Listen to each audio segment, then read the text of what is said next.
Okay, we rolling. Okay. All right, all right. First and foremost, starting off giving all glory, all praises to Yahweh, by Shem Yahweh Shah, God of Israel, to the 12 tribes of Israel, blacks, lands, and Native Americans, the Israelites. This is Yashar coming in with another lesson.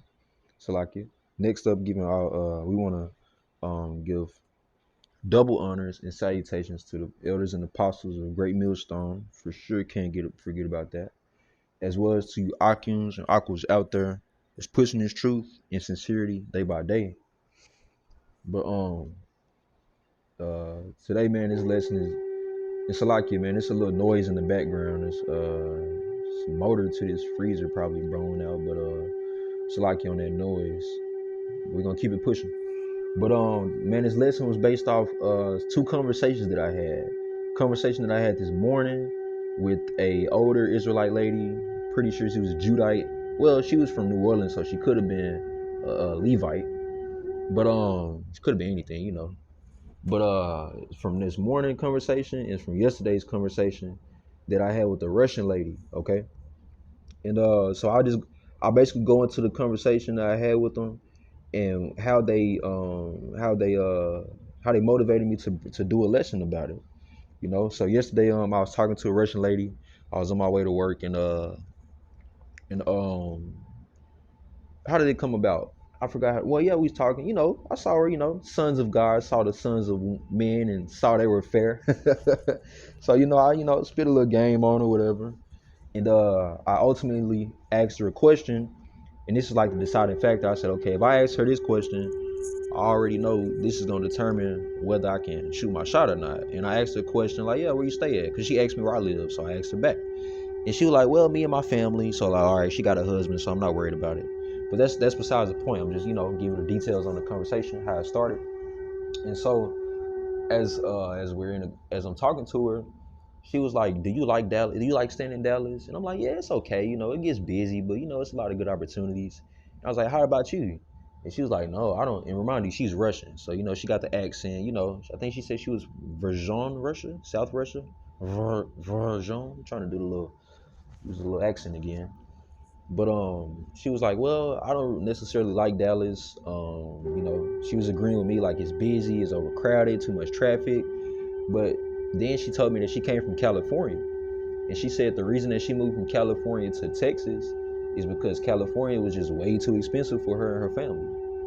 And it makes sense because a lot of people is doing it. They moving from California, moving from all different cities and states, and they come into Texas because they see it as cheaper, better opportunities, whatever the case may be. All right.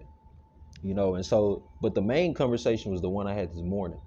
But that just goes into Deuteronomy chapter 30, verse 7. Matter of fact, I'll go ahead and pull it out. Let's go to the Bible app. Yahweh Shai Ratazah. I'm using the screen record again, so hopefully everything goes how it's supposed to. It did last time, so that's good. But the book of Deuteronomy chapter 30, verse 7, and it says, and the Lord thy God will put all these curses upon our enemies and on them that hate thee, which persecuted thee. Right. And that's what her and her family had to go through. Because in my head, I'm thinking, okay, 30, 35, 40 maybe year old Russian woman. I'm pretty sure she got a husband, and we talking about Edomites. We ain't talking about no average, Israelites. We talking about Edomites. We know they way too powerful to be out here broke or be out here struggling. We know that. Yeah, the Edomite is a proud person, you know. That's why he got his face on the goddamn dollar smiling. He's a proud ass person. But it kind of shocked me because I'm like, damn, like they was going through financial troubles. I wonder, she didn't go into details, but this is the scripture that came up, you know, because we actually seeing that these other nations, they going through all the curses as we going through. They out here homeless, they out here broke, they out here starving, they losing stuff, they just can't get right, you know. And for sure in Babylon, like particularly in Babylon, we know of course other countries, they go through their tribulations. You got a lot of third world countries and underdeveloped countries, But we speaking on Babylon because if you let, you know, the Edomite standard in Babylon, what they call it, the American dream, is to have your nice car, your nice house, your nice job, raise your kids, take a vacation every 3 to 4 months, you know, have the finer things in life, eat the nice foods, but let Deuteronomy 30 and 7 tell it, because we know these scriptures never lie. These people is facing the same thing we face. So they show you that America don't give a damn about nobody, man. Only the rich and the powerful. That's the only way you're gonna actually prosper in America is if you got money and power. Because what is America built off of? It's built off evilness, wickedness, blood, slaying of millions of innocent people. You can go into slavery. You can go into the Native Americans, which that's us. You can go into all everything, man. All the killings, the murders, you know. But that's what she had to see. She had to see that oppression, all right. But now that leads me to the second conversation, which is the one I had this morning. And you know, she was a black lady, and she did a lot of talking, so I kind of had to just listen, because you know, when a conversation goes, it's supposed to be back and forth. You say something and I say something, but she'd speak, and then I try to speak, and then she'd keep talking. So I'm like, all right, let me just listen. Maybe I don't need to talk right now. Maybe I just need to listen. And good I did, because it inspired me to do a lesson. But so she was basically going in. Conversation with her started. She was like, how long have they been building everything in this area? And I'm like, well, I'm coming from Fort Worth. I've only been in Dallas for about a year and a half, but from what I hear, it's been over 15 years that they've been working on this highway and these roads. And she was like, oh man, that's been a long time. And yeah, it is a long time. That shows you that Esau think that he can do what he want, you know. Esau, he think that he gonna go let him tell it another million years or so, you know. We know not. You probably even got a million more seconds. You know, just a little joke, inside joke, like they other say. But hopefully your ass ain't got another year. Shit. But and she was like, yeah, you know, Jake gonna be Jake. So she was like, yeah, these Mexicans, they don't do no complaining, no nothing. They show get the work done. And I'm like, yeah. And in the back I'm smiling and laughing because I know, yeah, you damn right. That's Issachar. And matter of fact, let's get this precept because I like this precept because it does explains Issachar. Basically, she was saying like, yeah, like the Mexicans, they built these roads up and whoop whoop. And so if we go to the book of Genesis chapter 49 verse 14, it says Issachar is a strong ass couching down between two burdens. And he saw that rest was good in the land, that it was pleasant, and bowed his shoulder to bear, and became a servant unto tribute. Now them two burdens is talking about North America and South America, because Mexico sits directly in the middle of North and South America. And when it says he saw that rest was good in the land, that it was pleasant, because first thing they think of when they come over here, well, first thing they see is the lights, is the big city, is the money. They hear about the money, you know. They hear that you can have these fine things. And it says, and he bowed his shoulder to bear and became a servant unto tribute. So yeah, that's why Issachar built all these roads and houses. And of course you got, other Israelite workers too. But because Issachar basically understand his role in Esau's system. And that's why they the hardest working ones out there.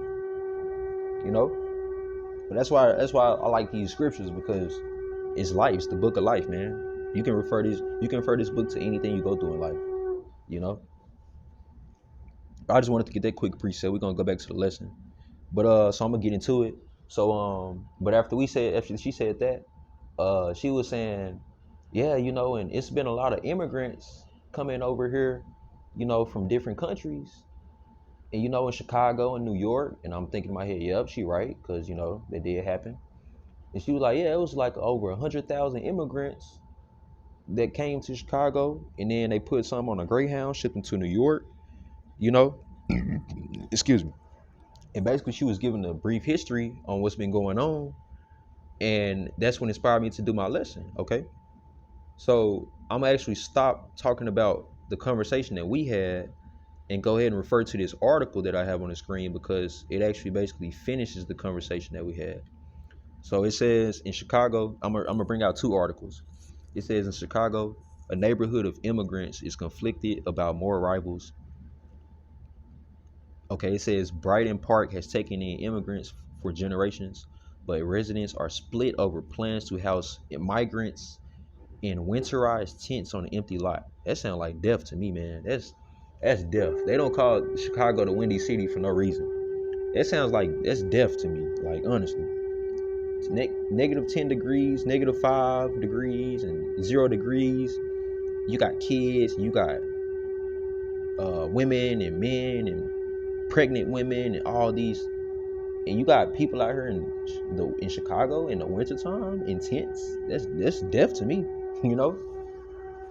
And as I was thinking about this at work, because and I know you brothers can attest, like me for instance, like anytime I'm like get it in the spirit to do a lesson, I always like pre-play the lesson in my head. Like I basically just do the lesson in my head, and like get my words correct, get the topics that I want to talk about, just like pre-planning. And I'm sitting there at work, and I'm thinking like, okay, like what scriptures can I use? Okay, I can do that and do that. And then when I looked at this article, I got pissed off. And I know they probably seen it at work, like, dang, why he just walk off and talking to himself and look all mad? Because I got pissed off because I said, damn, man, they actually got my people out there in tents. Like this ain't no cat, this ain't no dog. We ain't talking about no animals. We ain't talking about no stray animals. We talking about human beings. They in tents in the wintertime. And that pissed me off. So I'm gonna go to that scripture. Because man, these are our people, man. These is our people. Matter of fact, yep, I'm gonna go to it. And then I'm bringing the next one up. So this is Proverbs chapter 22, verse 16. It says, oh nope, Salakia. That's the wrong one. We'll come back to that one. I was looking at the wrong one. This is Ecclesiastes chapter 7, verse 7. It says, surely oppression maketh a wise man mad, and a gift destroyeth the heart. Now that first part, that's what I was going through because I was pissed off, man. Just thinking about the things that my people have to go through, you know. But at the same time, I know it's prophecy. Oh damn. I know it's prophecy. I know that these things have to come to pass, you know. And at the same time, this is all Yahushua's will. So yeah, I can be mad all I want. Impression is, it's gonna happen. Yep, for sure. But why are these things coming to pass? Let's go to the book of Proverbs. Nope, Salakia. Let's go to the book of Isaiah, chapter 30. This is why the people is going through that. This is why they suffering like they are. I'm talking about the migrants. Not just the migrants too, all the 2/3. Verse 1 says, woe to the rebellious children, saith the Lord Yahushua, that take counsel but not of me, and that cover with the covering but not of my spirit, that they may add sin to sin. Because when you in this truth, and and matter of fact, this could be a whole nother lesson, but just to like give an example of that, when it says that cover with the covering but not of my spirit, that they may add sin to sin. Okay, you got me, and I'm not gonna say his name, but you got my homeboy, and this was about 3 years ago, and I was in the truth, just started doing my videos, and I've been through him, but we became roommates. That's what happened. We became roommates. His mom got sick from COVID, so-called. And so I basically like played the big brother role. Like, look, bro, just move in with me. Like, you know what I'm saying? Like, I'll put you on my job. We can stack up, save up. 3-4 months we can have this. Like, we could have did some things, man. We could have, and I'm for real. We could have started a business. We could have did a lot of things. Successful young black men. But looking into this Isaiah chapter 30, what did he do? Instead of listening to me in the scriptures, because it's all Yahweh Shai. At the end of the day, it ain't my decision. I'm just the messenger. Yahweh Shai push or pull you in the truth. But you start fucking with all the females, start bouncing around, this broad, that broad, that broad, this broad. And you got fired from my job for fucking around with too many females, not working.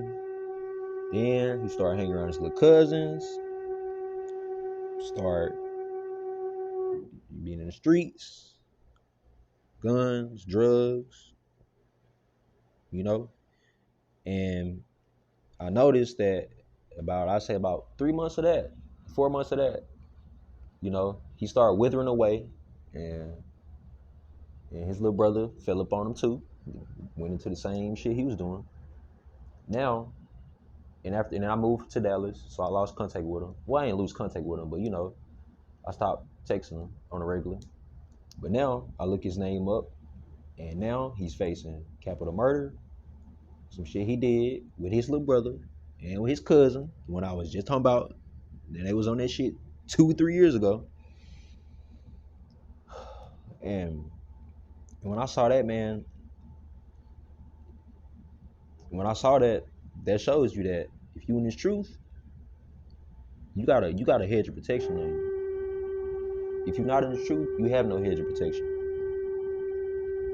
That's why it says that cover with the covering, but not of my spirit, that they may add sin to sin. Because that's all he was doing. He was doing everything. And he was a good person, man. He wasn't even like that for real. Like, he wasn't even like that. He was just influenced by the wrong people. Not the right person, which is me. But, oh well, they walked down to go, verse 2, they walked to go down into Egypt and have not asked at my mouth to strengthen themselves in the strength of Pharaoh and to trust in the shadow of Egypt. Now, this is what them immigrants doing. Because all they know is, I'm finna go to America. I'm finna make at least $100-something a day. I'm finna save up for my family. I'm gonna give me a car. I'm gonna give me maybe a hotel first, and then work my way up to an apartment, then a house. But you can't even speak English. You think you finna prosper like that. They walk to go down to Egypt and have not asked at my mouth. And when he says Egypt, that's talking about, that's speaking on modern day Babylon. Well, it could, it could be speaking on, Egypt with Pharaoh, but at the same time, same shit happening today, these days. It says they walk down to go into Egypt and have not asked at my mouth to strengthen themselves in the strength of Pharaoh and to trust in the shadow of Egypt. Therefore shall the strength of Pharaoh be your shame, and the trust in the shadow of Egypt your confusion. Because I'd be confused as hell too. What you mean I'm coming to America to work and to make a better living for myself, but I've been here 2 days and I ain't got no job, and I'm sleeping on in a tent, in the coldest damn near the coldest city in the United States. I would be confused, because I trusted in that shadow. And that's exactly what it is too, man. Because what does a shadow do? You can't shadows are in a, what am I trying to say? Shadows, basically, like the analogy I'm trying to use is, you don't see things in the dark. Them people didn't know that was finna happen. I guarantee these motherfuckers, Edomites that orchestrated this shit, I guarantee they knew it. Yeah, they ass knew they wasn't finna have enough space for everybody. But why did they continue to allow them people to stay? Because of this. Because of this in Proverbs chapter 22. And we're going to start at 16. It says, he that oppresseth the poor to increase his riches, and he that giveth to the rich shall surely come to want. Right. That's these Edomites. Because all they give a fuck about is money. Like fucking Mr. Krabs. Money, money, money, money, money, money. All they want is money. Money, money, money, money, money. And guess what? You oppressing Yahweh, you oppressing the people of the Lord. Oh man, I almost said 5 different damn cuss words after that. Because it pissed me off. You oppressing the people, the chosen people of the Lord. And you elites, y'all know who he is. But Most of these stupid ass dumbfounded Edomites, they don't know what the fuck is going on. They just know their money. But it says, he that oppresseth the poor to increase his riches, and he that giveth to the rich shall surely come to want. So yeah, motherfucker, we gonna have y'all ass washing our shit, cleaning our shit. Matter of fact, in the kingdom, we ain't gonna have to wash and clean them. Yeah, we gonna have your ass doing the dirty work, nigga.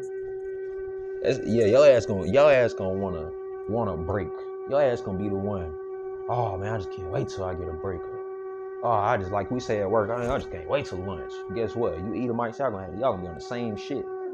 Man, I just can't wait till I put this piece of wood down and stop building his house. What you say? Get your ass back in line. Yeah, we gonna be on all that shit. We gonna fuck y'all up. Cause y'all fucking us up out here. Yep. You know. Now I'm gonna go to one more precept. And this lesson wasn't meant to be too long. Definitely, Thawada, Yahweh Shem Yahweh Shai, Rukakadash, that I was able to, because I just got off of work, took a shower, I ain't even ate nothing yet. I ain't did nothing yet. I got right on because I was in the spirit. So Thawada to the Lord for allowing me to continue to be in the spirit, to understand the times, and be able to prophecy about what's going on in these times. This fucking freezer is loud as annoying. We're gonna keep it moving. Psalms chapter 119, we'll start at 132. It says, look thou upon me, and be merciful unto me, as thou usest to do unto those that love thy name. And this is King David speaking. King David wrote the whole book of Psalms. So for you new Akins, when it says, be merciful unto me, that's King David speaking. And we basically reading King David's words. It says, look thou upon me, and be merciful unto me, as thou usest to do unto those that love thy name.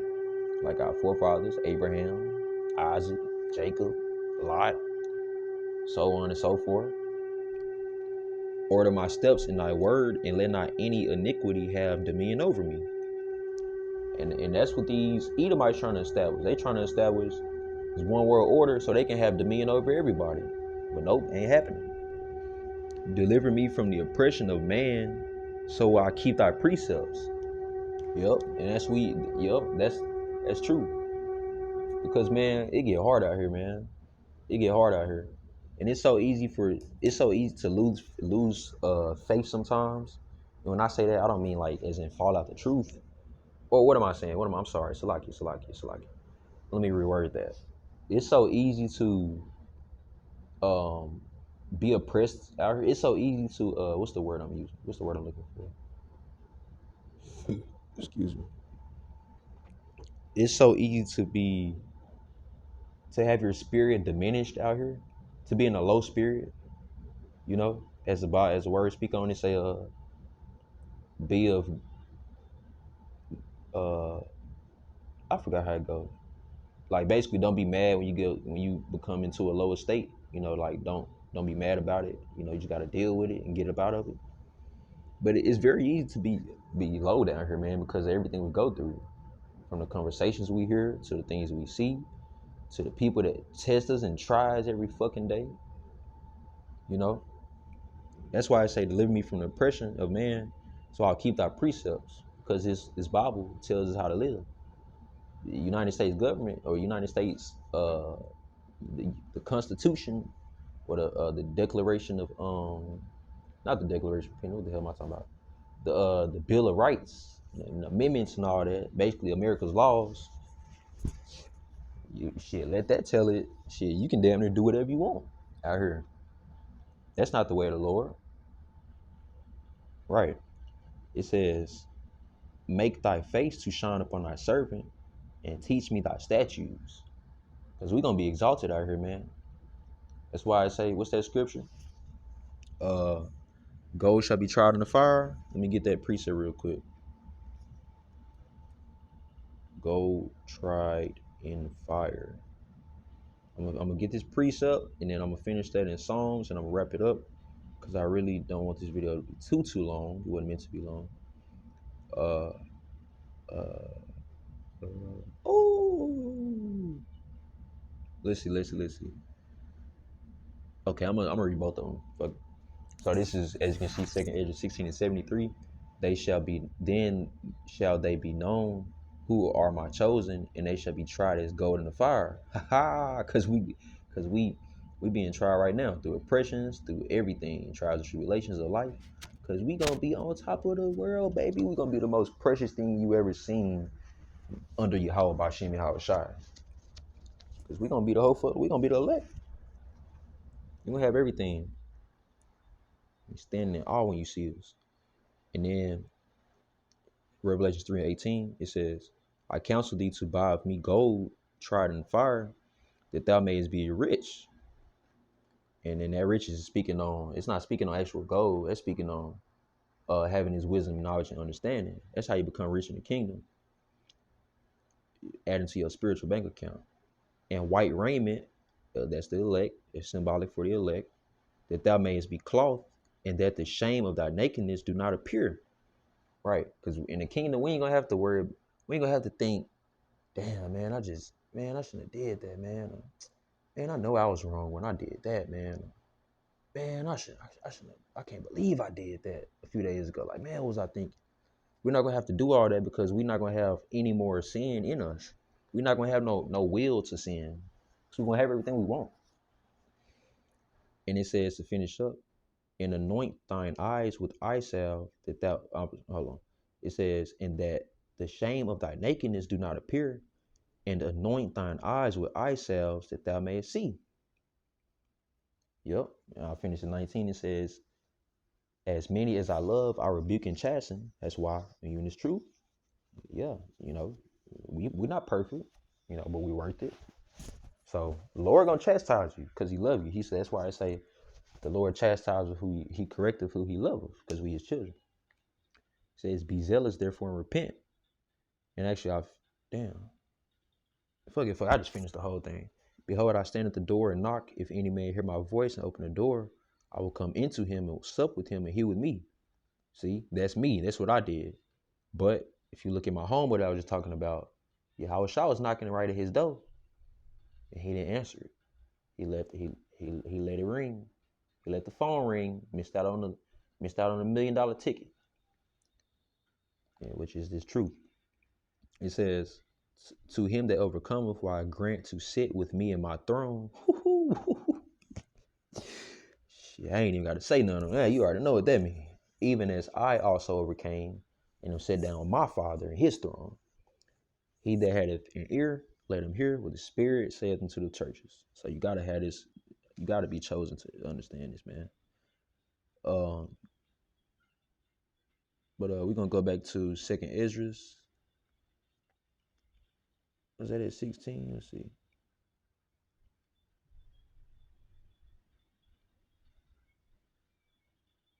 Yeah, 73. It says, oh, no, Salakia, it was in Revelations. So I'm going to finish breaking that down. Then. No. Okay. I'm tripping. I did. There's everything. Yup.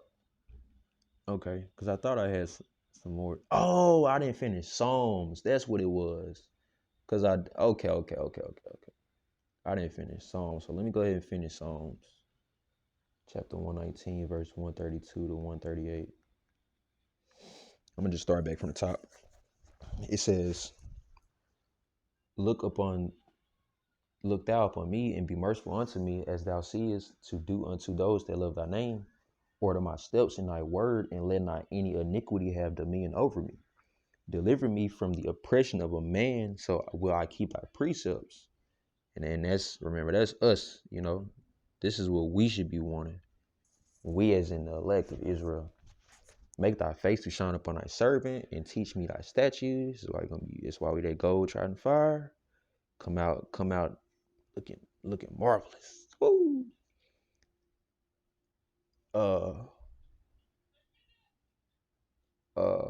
Rivers of waters run down my eyes because they keep not thy law. It say, Tazadi, righteous are thou, O Lord, true, and upright are thy judgments. What was we just saying? We know that is what the scriptures say.